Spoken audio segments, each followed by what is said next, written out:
My name is Merisenda Bills.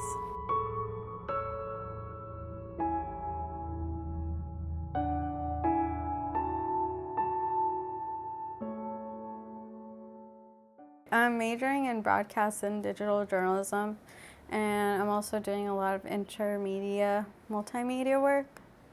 The specific department I work for is called Distance Education Network, and what they do is they film graduate engineering lectures and post them online so remote students can also be enrolled and involved in classes. And what I personally do as a network operator, I oversee all the classes that are going on at a specific time. There's monitors, and I check to see the audio's okay, the visual's okay. When I'm a camera operator, I'm in a specific studio for a class, and I operate the camera for that specific class and capture slides and stuff. So that's generally what I do at work. So pretty much the things I like to do are arts and crafts. I like hanging out with friends. I love baking. I love watching movies and reading. That's another thing I like to do for fun. I love photography and getting out and taking pictures. I'm the kind of person who kind of thrives off being in a stressful environment, which seems kind of really weird, but I think that's a journalist side of me. Like, while I complain, I'm like, oh, I'm freaking out about, making this deadline. When I do it, it's such a rewarding feeling. I've always been really fascinated by fantasy, magic, Harry Potter, fairies. As you'll see, my background is just like postcards of different places, rainbows, art, fairies, and cats and stuff. And a lot of my friends say, or my boyfriend David says this too, maybe that was my way of coping with things that happened to me when I was younger. It was retreating to this fantasy sort of world where I was a master of my own destiny, where, it was easier to retreat to than, facing reality. My relationship with my parents growing up. When I've always been really close with my mom. She's always been someone I really look up to. I used to be really close with my dad, but not so much once I was 9 or 10 and he sexually abused me. Ever since then, I drifted apart from him, and now I don't speak to him at all. I didn't know how to react when it happened because I was really confused and I wasn't really sure what was going on. It felt wrong, but I didn't know why. And I was really, really scared because my father had always been a really aggressive, violent person. He always threw things around, he always yelled, and so I was kind of timid or scared to tell anybody. And I think when I was younger, that's pretty much what it was. It was just me being scared. And finally, when I did get around to telling my mom, and her not really doing much about it, just kind of made me retreat into myself, and I was very reserved. I said we'd always been pretty close, but ever since, her reaction of not really doing much really made me angry. I became like a really angsty teenager.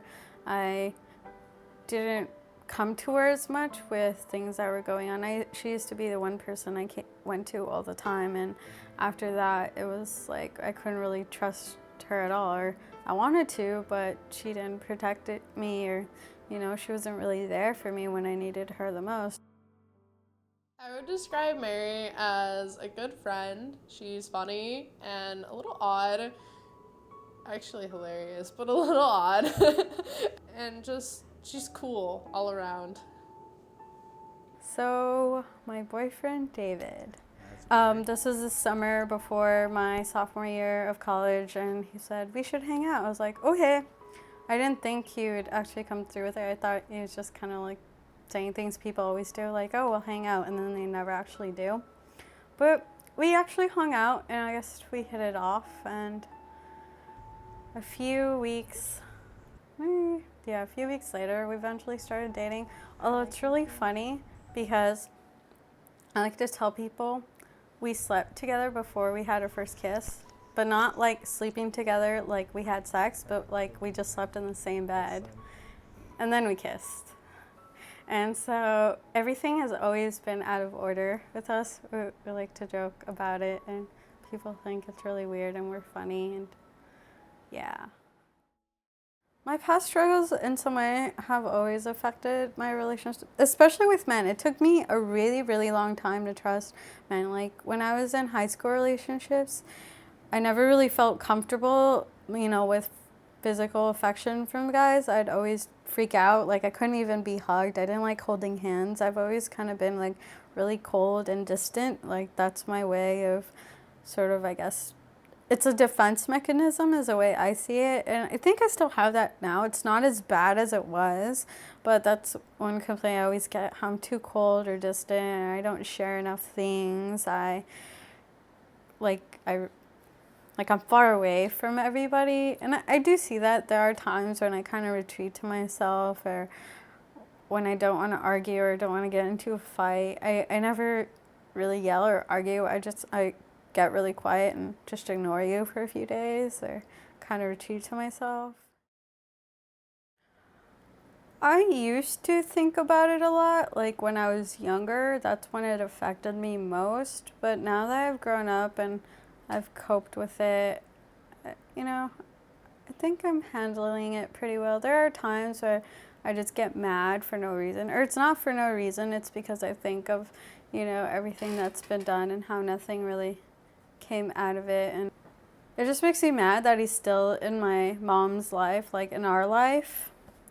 And so that part of it, brings up all the bad memories. Every time I go visit my mom and he's there, I just can't handle being there. I get so upset. Like, I'd just rather not be there at all.